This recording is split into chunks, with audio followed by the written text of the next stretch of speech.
Well, the last session we had was creative thinking, wasn't it? Thinking creatively and thinking outside the box. We acted, we find out whether we are creative or not, and we found out that all of us are creative. Well, we did lots of different activities. One of the most interesting was we had to think of 50 ideas of how to use 2 million ping pong balls. I like it. It's a bit crazy, but I think we'll get it in.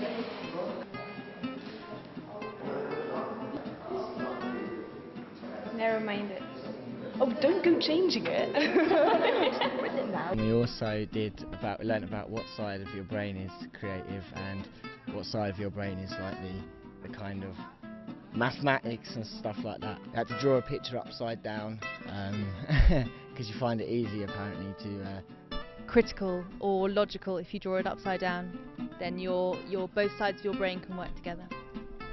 you know, kind of hands-on, and it was good. I really enjoyed the session. It's a cool workshop to go in the morning, because like when you're sleepy and there's a lot of action going on.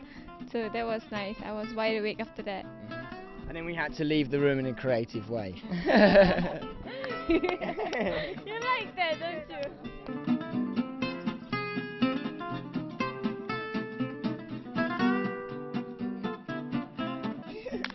That's creative enough for today. Yeah, that's all you get. No, you got that. Thank you. Thank you. I'm going to play badminton.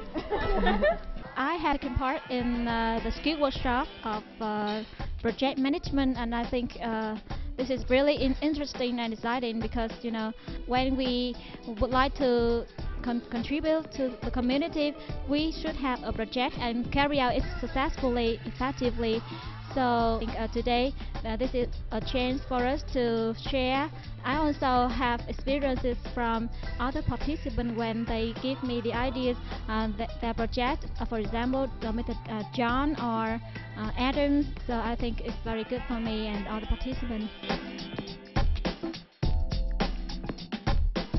After this camp, I'm gonna have an activity, a major activity, and it's gonna be a regional activity within, I guess, 5 provinces. Yeah, and I guess it would help me more successful regarding that particular project that I'm going to do after this camp. I'm gonna do networking with other people, and this camp in particular really made me a better person. Yeah, in this 4 days I guess that I've been here, it made me rediscover myself.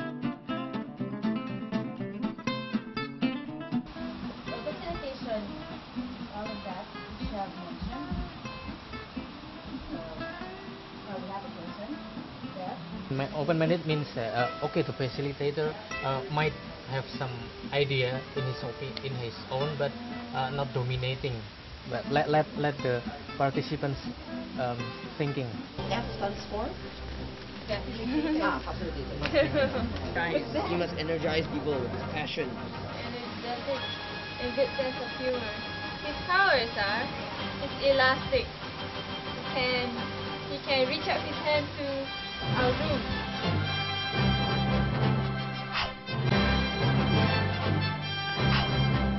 We did public speaking, learning how to speak in public, and did a few exercises to be able to improve on that.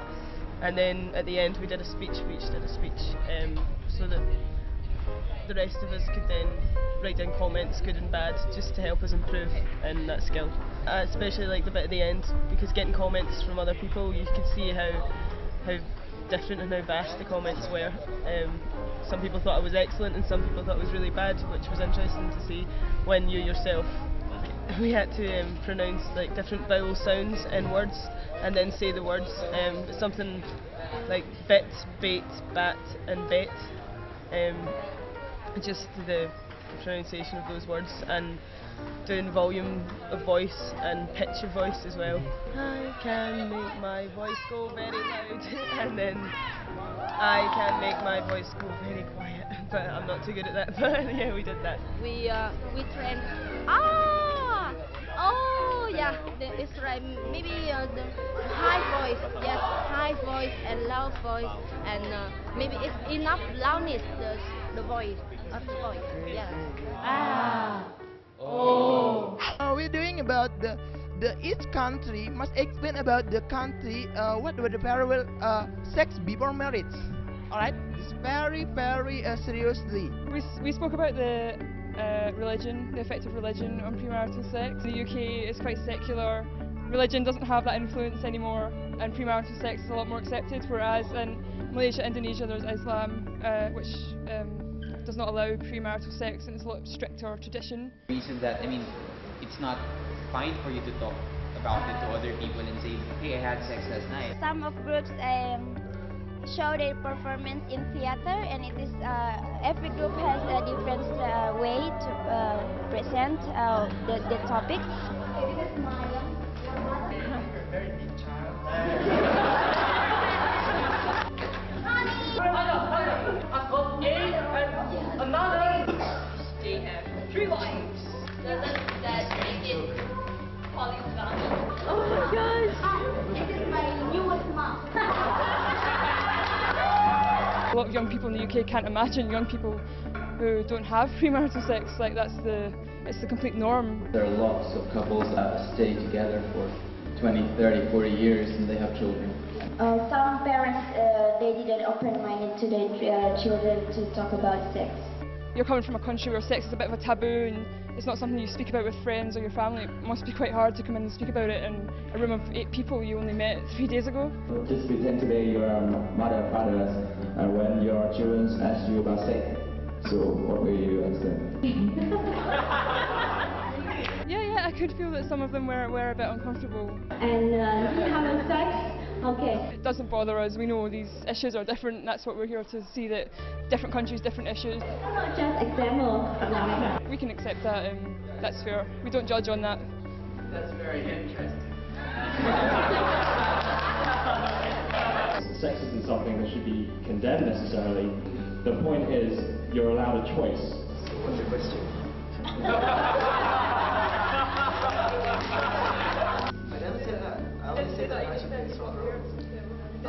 I think this is a conversation that can continue after the question. Prostitution has transformed into another form. Before it was the red light district, now it's more of the internet and the online thing. And it's also related to economic conditions.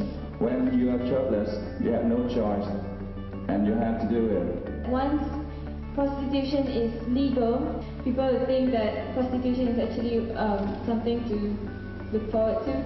We just wanted it to be legalized so that women will have their legal rights. The presentations were all really interesting and quite topical and controversial, some of them. Most prostitutes come from overseas. The foreigners phenomena just happened, just started. Don't blame the neighbors. I think the thing was that the misconception in everyone's country, it's coming from somewhere else. And it was a stereotype. There was a divide between the countries. It wasn't, you know, Vietnam and the UK and Malaysia all on one side. We were split between our countries. So it was quite